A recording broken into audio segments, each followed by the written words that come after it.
José Manuel Cusco. Por favor.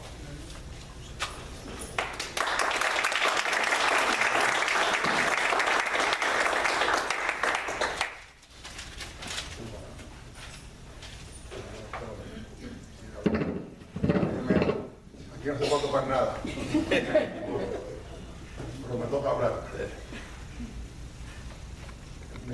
Me encantó llegar y ver aquí a Rosa Leonor, porque ella para mí representa parte de una familia que para mí entraña sueños de libertad y que aprendí con ellos a que ella la tuvo más todavía, que es la familia de Carlito García Íñiguez, de la cual tengo una fotografía en mi casa, en la cual está todo su estado mayor de lo que ha representado.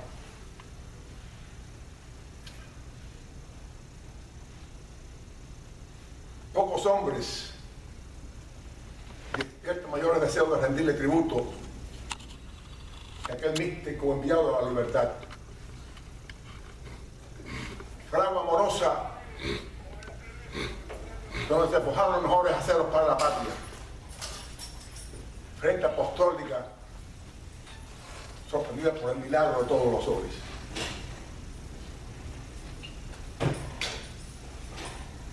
Para Martí, Cuba era trío tropical, sin ofreción de espíritu, huella escondida, donde uno aprendía a morir en la cruz todos los días. Porque Martí no bastió de sacrificio, ni se merendó entre el holocausto. Siempre para él fue hora. Su vida sería la conjunción absoluta de un ideal que nos legaría el código moral y político más genuino de toda la América. Yo no podría sucintamente describir la vida literaria de Martí en pocas palabras, pero sí me atrevo a asegurar que fue quizás la mente más fértil y más querida de su tiempo. También hubiese sido el más prolífico de no haberse inmolado tan joven, a los 42 años de edad, que tronchó aquella vida que apenas empezaba.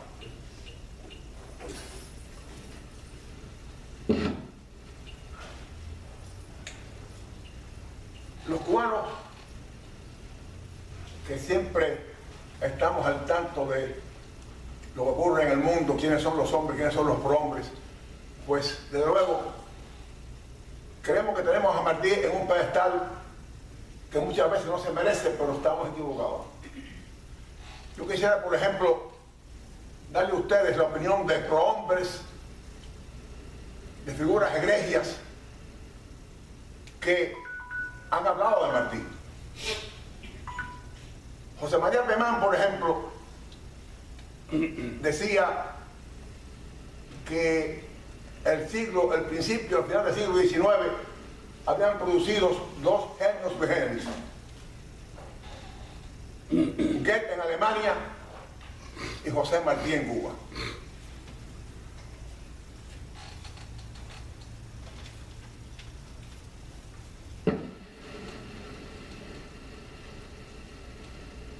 Anderson Invert, los que estudiamos literatura hispanoamericana, en su obra monumental sobre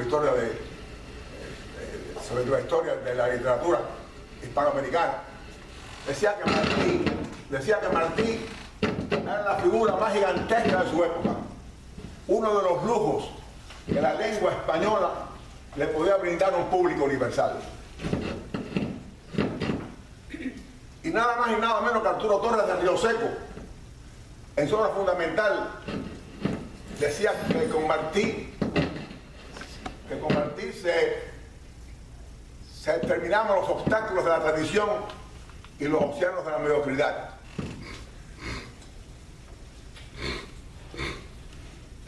Juana de Barbolú, nuestra Juana de América, decía que Martí era el orador más fecundo que había producido la América Latina y que era un orador científico. Luis Gonzalo Urbina, el del famoso madrigal de Metamorfosis, decía que cuando Martí subía a la tribuna se producía la orquestación del caos. Federico Dionís, en un trabajo que estaba haciendo sobre el poeta Salvador Rueda, decía que Martí le sobraba lo que le faltaba a Rueda en exaltación y en genuinidad, diciendo que con eso se producía la apoteosis del trueno y del relámpago.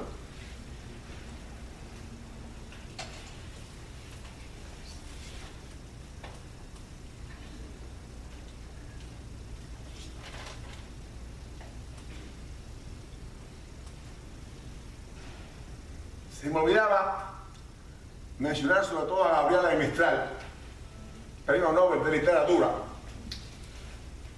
que decía que Martí era el hombre más bueno que había conocido literariamente, y que Martí, su prosa, lo convertía en un santo de la prosa.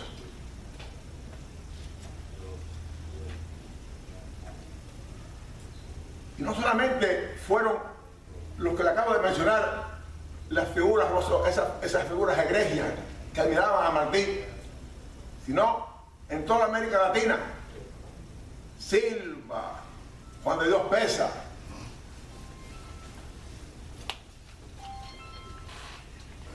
Gutiérrez Nájera, veían en Martí a un semidios, y Darío le llamaba maestro.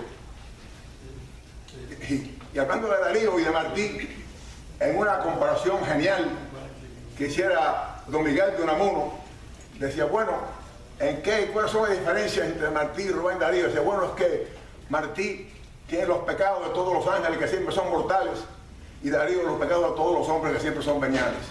También la comparación, pero sí, sin embargo, fíjense a dónde llega que el maestro Unamuno le decía, ese españolito nacido en Cuba. Fíjense, mira dónde llegó Martí. Y en Latinoamérica, si conocimos a Walt Whitman, fue precisamente porque José Martí lo dio a conocer. Mira dónde llegaba el genio de Martí.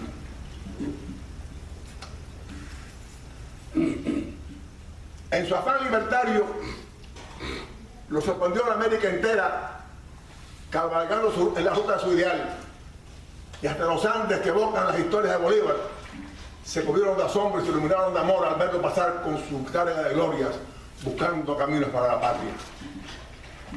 Y el mejor camino para la patria sería la revolución de 1895, o sea, la guerra chiquita, el grito de baile,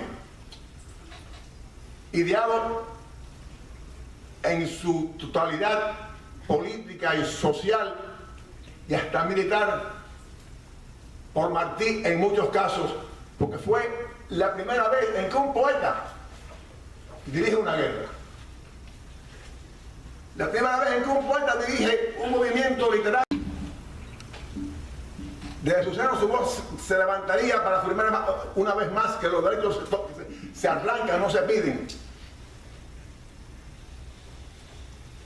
Y así millares de hombres comulgaron con su pensamiento y lograron la gesta militar más increíble de la historia, que fue la invasión de Oriente a Occidente, que no se concebía con dos trochas que la pudieran pasar. Quiero decir una cosa. En Latinoamérica decían que a nosotros nos liberaron los americanos. En América del Sur ningún general cayó muerto en batalla. En Cuba cayeron 13. Y el último fue Vera del Rey. Y cuando el general Arsenio Martínez Campos le presentó su renuncia a Cánovas del Castillo, le llamó general, dice, ¿cómo usted le llama general a ese negro? Dice, pues mire, pero te le voy a decir una cosa, en este momento, el general Santos Silva, que es su compadre, está prisionero con ese señor que usted le llama negro, así que es mejor que empiece a llamarlo general desde ahora.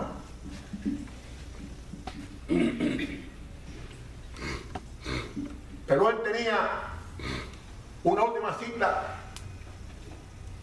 con la historia.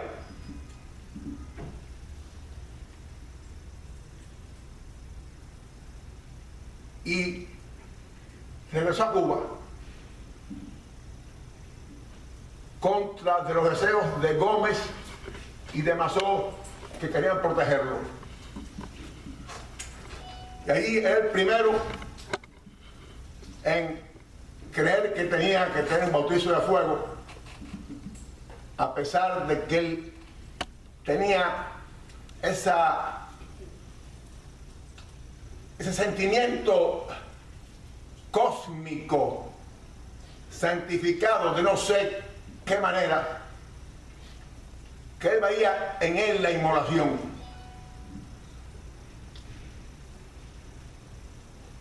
Martí, en la carta que cruza al mercado, le decía: mi último deseo es pegarme al último tronco, a la última palma, morir callado. Para mí ya es hora. Y aquel 19 de mayo de 1895, a pesar de las advertencias de Gómez y Masó para que se abra el teatro de la lucha, él el primero, con su frente en el frente, fue en busca de su destino, con una bala deicida. ¿Qué derrumbarlo? No lo derrumba, no, lo exalta, lo eleva, lo magnifica. Moría en la vida para nacer en la muerte, para vivir en la historia, para pertenecer a las edades, para seguir su marcha rutilante sobre la cabalgata eterna de las estrellas, para que no existan lauros para seguir su frente, para que falten poetas para rimar su grandeza, para que falten himnos para alabar su martirologio, para que falten montañas para sincerar en granitos de estatura de gigante. Pero caía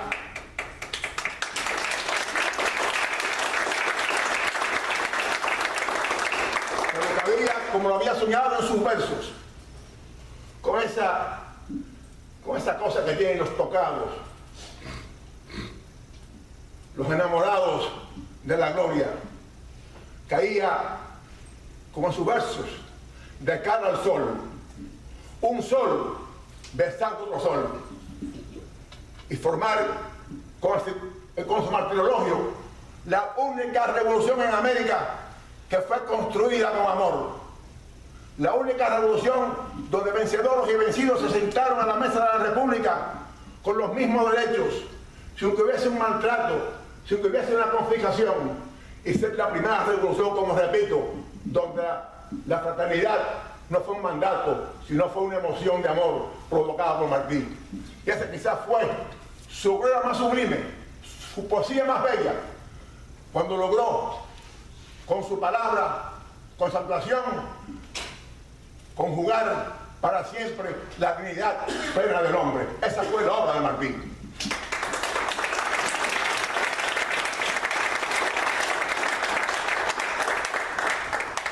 Siento quizás que me he extendido un poco, porque hay otros oradores que me siguen en la palabra, pero me quedo con la emoción de pedir al apóstol que nos proteja, que su labor aún está por hacer, porque Martí es lo único noble y lo único santo que nos queda sobre las cosas terrenales que estamos viviendo hoy.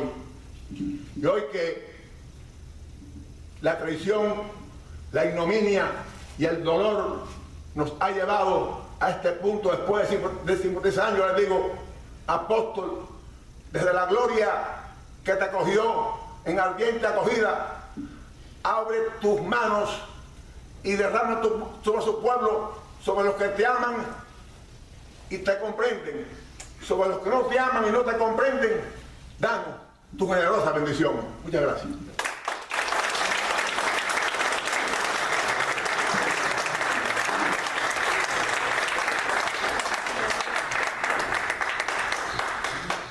Un poeta honrando al gran poeta patriota cubano. José Manuel Cusco tocó un punto de Martí, porque el maestro lo conocemos bien y se entiende, un hombre romántico, un hombre idealista, un gran poeta, un ensayista de primera, pero fue un tremendo conspirador y fue, como dicta el título del libro de Pedro Roy, la guerra de Martí. En otras palabras, lo que se vio, la guerra de 1895, fue obra y fruto de Martí. Fue pragmático, supo reconciliar diferencias entre la oposición cubana en aquel momento, tragándose buches amargos, pero el interés de Cuba estaba por encima de todo. Gracias, José Manuel. Ahora, otro distinguidísimo poeta y patriota también, Ángel Cuadra.